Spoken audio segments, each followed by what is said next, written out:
So I'm going to start with a quick question. If you can think of one visibly transformative change in Ethiopia over the last 2 years, what comes to mind?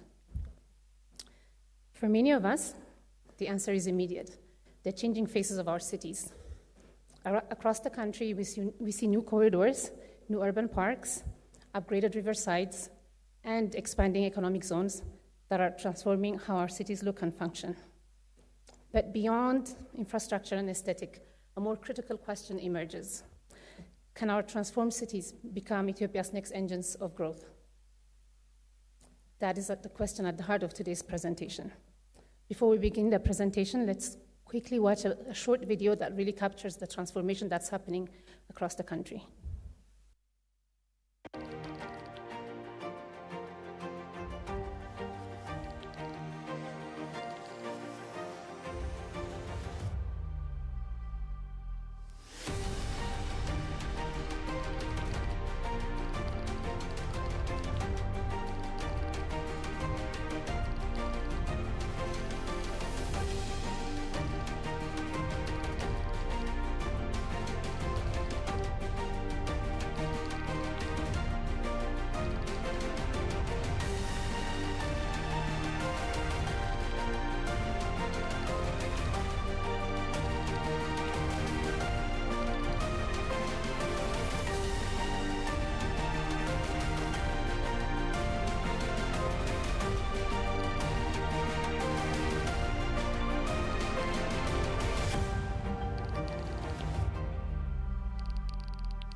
So the video we just saw captures the scale of the urban transformation currently underway in over 75 cities across the country.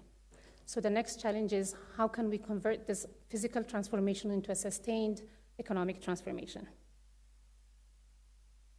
So 3 core messages underpin today's presentation. Ethiopia's past urban policy focused on managing physical urban expansion.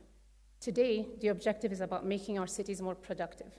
That means building cities that generate jobs, investment, and economic value. And through economically vibrant cities, productive urbanization can become one of Ethiopia's most powerful engines of growth. And this isn't unique to Ethiopia. Around the world, cities are where growth happens. So globally, cities generate over 80% of total global GDP, while only housing 55% of the global population. And efficiently managed cities in developing countries specifically could be up to 3 times more productive than their rural areas. And this is due to agglomeration benefits, which concentrate skilled labor, infrastructure, and investment. And well-planned compact cities also reduce infrastructure delivery costs by up to 50% through density factors. And at the household level, urban workers in emerging economies can earn up to 25% more in real terms than their rural counterparts. And more importantly, history tells us something very critical, that no country has ever achieved middle-income status without urbanizing productively. So Ethiopia is entering a new urban era shaped by 4 major transitions. So first, we are moving from an agrarian economy towards diversification. Second, the new economic model shifts from state-led growth to a market-oriented and private sector-led economy. Third, our urban agenda is evolving and shifting from infrastructure-led urban expansion towards making cities more productive. And fourth, we are moving from a model where one city dominates most of the economic burden to a multi-city growth agenda. And together, these shifts point to a new reality. So urbanization is no longer just a demographic trend we're managing, it's an economic opportunity that we must fully harness. So what exactly do we mean by a productive city? So as we know, cities evolve through different stages. Initially, in the first stage, cities provide shelter and basic services. Then they become centers of trade and administration.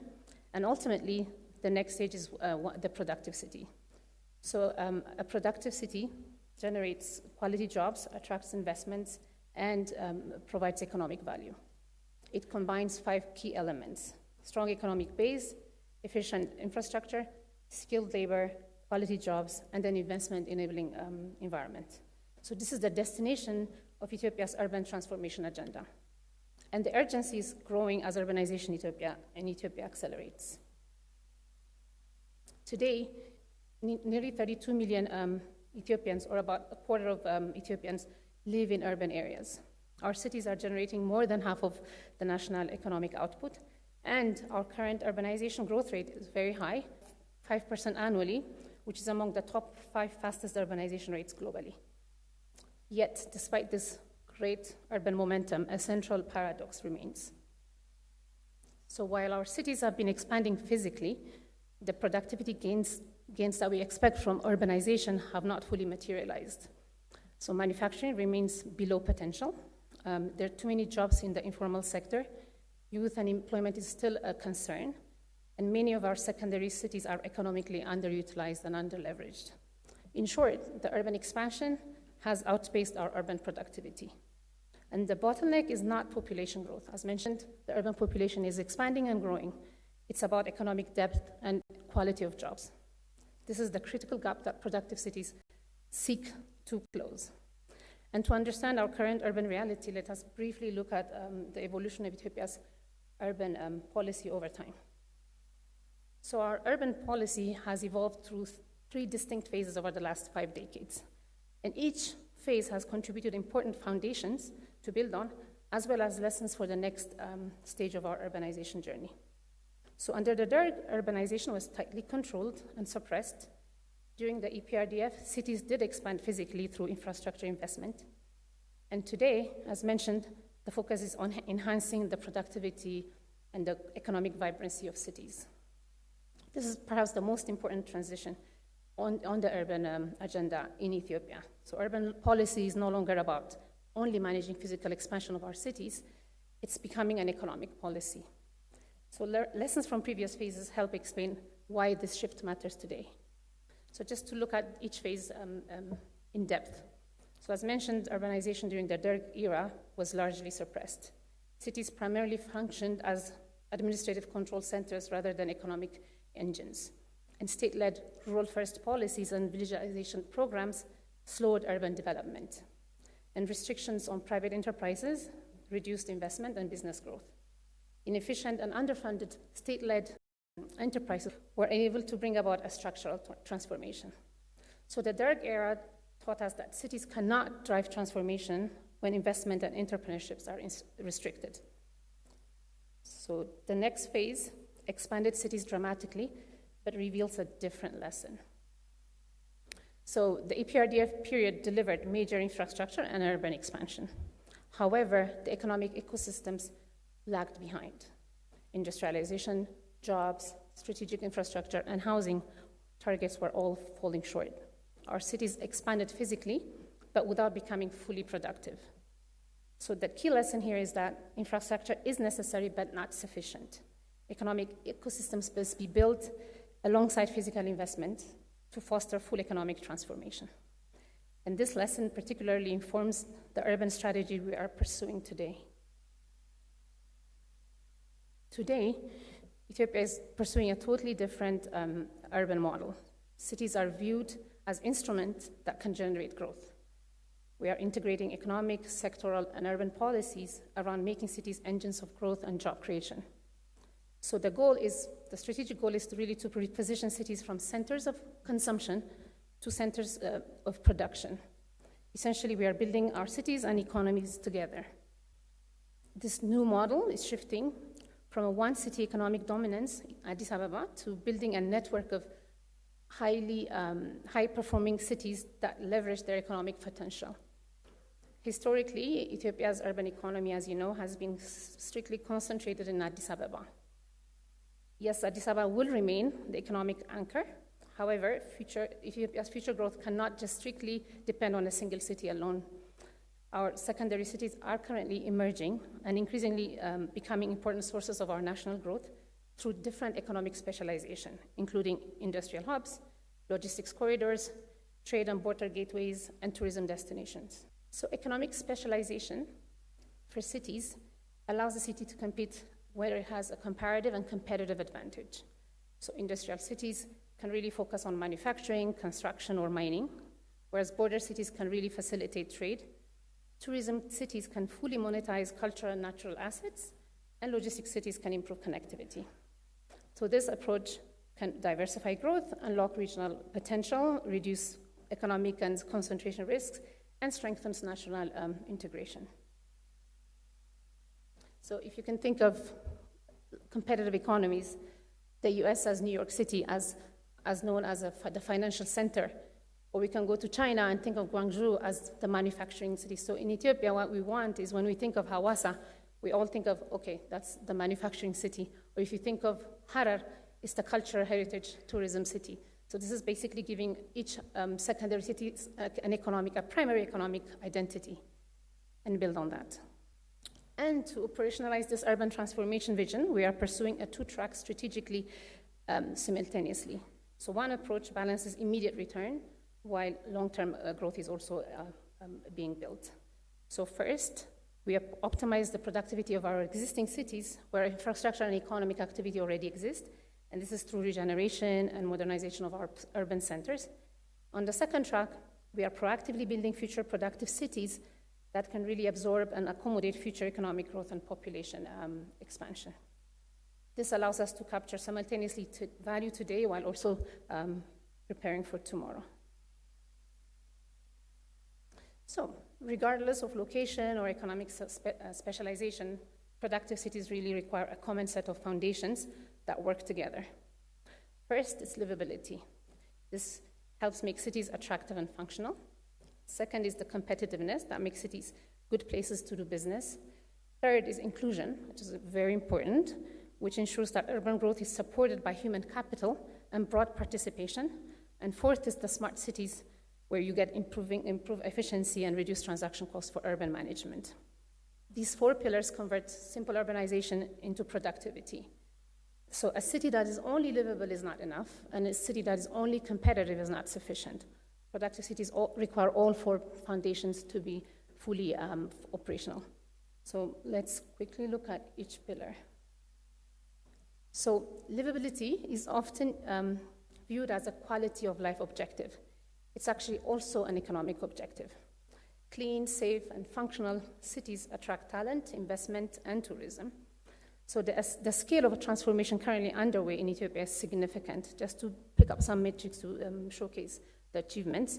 Since 2024, for example, Addis Ababa alone has rehabilitated over 58 kilometers of river corridors and expanded urban mobility by upgrading 1,700 kilometers of roads and building over 200 new parking facilities.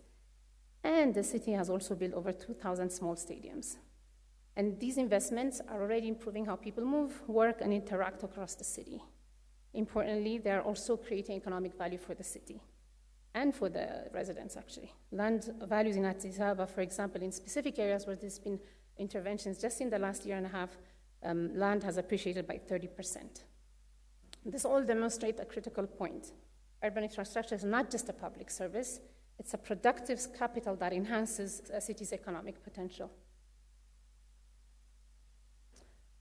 So productive cities ultimately they depend on firms and their ability to invest, expand, innovate, and create jobs. The data on this slide shows a significant shift in Ethiopia's economic ecosystem. This effort is really to fill the gap that previous urban policies and urban strategies fell short on. So private sector lending has increased from 41% of total credit in 2018 to 94% today. It's reflecting a major reorientation of the financial system toward private investment. Obviously, Dr. Eyob explained to us a little bit on those achievements. And logistics liberalization has expanded the number of operators from 1 to 6, while 11 special economic zones and 5 new regional airports are strengthening connectivity and industrial capacity. So together, these investments reduce the cost of doing business, improve market access, and crowd in private capital. The outcome is already visible. Just to pick on the industry sector, its share of GDP has increased by 11% since 2018. That demonstrates that our cities are becoming important platforms for production rather than consumption. So inclusive cities. So human capital is ultimately the most critical determinant of urban productivity. The investments shown here illustrate a deliberate effort to build a stronger urban workforce. So in 2025 alone, over 380,000 young people, either high school dropouts or young people involved in illicit activities, have been trained and graduated from an urban skills program, expanding the talent pipeline needed for the growing urban economies. At the same time, social investments are improving quality of life and economic participation. Over 46,000 social housing units have been delivered in Addis Ababa, and 1 million school meals are served daily in primary schools for low-income households. And we are also expanding the delivery of primary school and hospitals. So these investments are critical because productive cities require healthy, skilled, and economically secure citizens. So inclusion is not just a social objective, it has an economic strategy as well. So digitalization is one of the fastest ways to increase urban productivity. I'll zoom in on the benefits of digitalization in the urban sector. Miriam will cover the broader digital transformation strategy of the country. So the results in our cities are already significant. The Masob one-stop service platform, by the way, you can go and visit their booth, has reduced service processing time by 90%. This is dramatically lowering transaction costs for citizens and businesses. And smart parking systems throughout the cities have also increased municipal revenues by 60%. And remember, they were just in the second year of implementation, so we're expecting that the benefits will accrue further as the scaling up goes on. So this is early times. And sensor-enabled water systems currently under pilot in Addis Ababa are already expected to improve operational efficiencies by 70%. And smart policing reduces emergency response times by more than half. So collectively, these gains demonstrate that technology is making cities more efficient, more responsive, and more productive. So these 4 pillars are already being applied in practice. We're just going to look at 2 city examples where these principles are being applied. So Chaka City represents a new model of urban development. Remember, I mentioned we have 2-track urban strategies. This will fall under the future-oriented urban planning. So historically, cities often grew first and infrastructure followed later. Chaka reverses the sequencing and integrating planning, infrastructure, technology, and investments are done from the outlet. The city is designed as a mixed-use urban district where people can live, work, and access services within a connected urban environment. So equally important also, the project is structured to crowd in private capital through strategic anchor public investments, thereby also reducing the burden on public finances while accelerating development. So for Ethiopia, Chaka is a prototype for how future urban growth poles can be planned, financed, and managed under the productive cities model from the onset. Another case is the Galangura city. Galangura illustrates how Ethiopia is rethinking industrial urbanization. Historically, housing, industry, transport, and services were often planned separately, creating congestions, long commutes, and higher costs for both businesses and workers. So Galangura takes a whole different approach. The city integrates housing, industrial production, jobs, logistics, infrastructure, and social services within a single master plan. Equally important, the Galangura Industrial Park, which is part of the job creation aspect, focuses primarily on domestic manufacturers and SMEs, helping to build local productive capacity and strengthen Ethiopia's industrial base. So Galangura demonstrates how productive urbanization can simultaneously generate employment, support industrialization, and improve urban livability. So, beyond city boundaries, productive urbanization also depends on stronger connection between the urban and the rural economies. This integration is even more critical for Ethiopia because Ethiopia remains a predominantly agrarian society currently in transition. So Ethiopia is not pursuing urbanization at the expense of rural development. We are pursuing productive urbanization that strengthens rural prosperity. Cities create the demand, the finance, logistics, and value creation. while rural areas provide the production, the supply chain, and growth opportunities. Dr. Mandofro will deep dive into that aspect, so I'll keep it short here. But together, it's just to show that there's a clear, deliberate effort to really integrate the rural and the urban areas, so there are no trade-offs. It's not one or the other. And in Ethiopia, the small towns really depend on this integration. So, on execution. So delivering this impressive urban transformation agenda at this scale takes not just a vision. Visions are important, but it requires execution. So many countries, as you know, have urban plans. Far fewer achieve urban transformation. And I think the difference is in the execution. So in our case, 4 success factors enable this urban transformation. So it's leadership, which created the direction, the bold reforms, which created the opportunity, the catalytic financing, which created scale, and the disciplined execution, which created speed. So these together convert ambition into outcomes. Furthermore, again on execution, as we advance the Productive Cities agenda, 4 core principles have been guiding our work. First, geographically balanced growth. Our objective is not to just concentrate opportunity in only a few cities. It's to ensure that every region and every city has a pathway to participate in and benefit from the national growth. Second, and critically, people-centered transformation. So this means protecting livelihoods,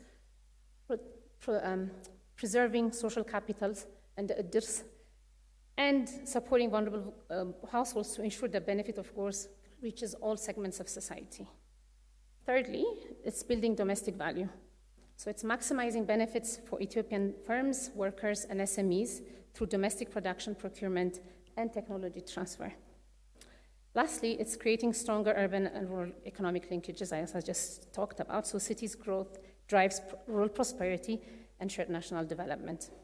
Also together, these principles ensure urban transformation is productive, inclusive, and nationally shared. So while the journey is still underway, and as I said, it's early days, the early results are very promising and encouraging. So first, today urban areas generate close to 55% of national GDP, up from 38% in 2018. This is a remarkable increase in the economic weight of our cities. Second, urban employment is expanding, and specifically jobs in the services sector increased by 55% since 2018. Thirdly, municipal on-source revenues, this is more focusing on local financing, has increased in Addis Ababa, for example, 64-fold since 2018. This is a significant jump for those of you who are familiar with municipal financing. It's very difficult to reach these exponential growth. This demonstrates both stronger urban economies, but also the impact of the fiscal and digital governance reforms that we are undertaking at the city level. And finally, more than 1.2 million housing units have been delivered since 2018. This is helping cities accommodate growth while improving also the living conditions. Taken together, these early results suggest that productive urbanization is actually beginning to translate into measurable fiscal, economic, and social returns. So the challenge now is moving from early success to national scale. Our next phase strategy focuses on 5 core executive priorities that will determine whether Ethiopia can fully capture the economic benefits and the urban dividend of cities. So the first priority, as I mentioned before, is about strengthening the secondary cities to become specialized growth engines. No country has achieved broad-based prosperity through a single dominant city alone. The objective is to strengthen each city's economic purpose based on their competitive advantage to drive growth. And this requires improving connectivity between cities and rural areas. It's about expanding industrial and logistics infrastructure and attracting private investment into new regional growth pools. Our second priority is establishing metropolitan governance. So urban economies increasingly operate beyond administrative and municipal boundaries. So as our cities grow, governance systems must become also more integrated so that transport systems, service delivery, economic development, investment promotions, housing, and land use are planned and managed across metropolitan regions rather than as fragmented jurisdictions. Such a coordinated governance helps capture the benefit of agglomeration, but also reducing the cost of fragmentation. Third is the human capital. So ultimately, the productivity of our cities really depend on the productivity of our people. We must continue investing in human development sectors to build a talented and competitive workforce. And as our cities specialize economically, the human capital development must also align closely to each city's specialization strategy. Fourth is housing. We have an ambitious target to deliver 1.5 million housing units in the coming 5 years. And as our urban population continues to grow, we are working to dramatically expand the housing supply while improving affordability and quality. So efforts in this area include deepening the successful partnerships that's already happening with private developers. It's also crafting innovative financing instruments and mechanisms, including boosting the very anemic mortgage sector and the rental market. Just as a caveat, we just are finalizing the mortgage policy, Ethiopia's mortgage policy, the first of its kind. And supporting domestic production of construction inputs to bring down the cost of construction and support domestic businesses as well. Lastly, our fifth priority is building financially strong cities. So today, our cities heavily rely on transfers and limited revenue sources. But as urbanization accelerates, these cities need stronger and more diversified financing systems to invest in services, infrastructure, and economic development. So these efforts should include strengthening on-source revenue streams and administration, both on the collection side, but also on compliance, expanding municipal finance instruments, and coming up with creative ways of also enhancing our resource generation at the city level. This could be land value capture, it could be also more sophisticated, like issuing of municipal bonds, etc. And also crowding in private capital, as well as using digital governance for efficiency. So together, these 5 priorities form the foundation for the next phase of Ethiopia's Productive Cities agenda. So, as I'm coming to the end, today's central message is simple, I hope. The story of Ethiopia's growth will be written in its cities. And the infrastructure we have built is creating the foundation. The reforms we have undertaken are creating the momentum. The opportunity before us is really to convert that momentum into a lasting prosperity and shared across our regions. If we continue to align urbanization with productivity, inclusion, and competitiveness, as well as resilience, our cities will become powerful engines of economic transformation and shared prosperity. And when Ethiopia becomes a middle-income country, it will be built city by city. Thank you. Thank you very much, Mrs. Tigist, for the insightful presentation on productive cities.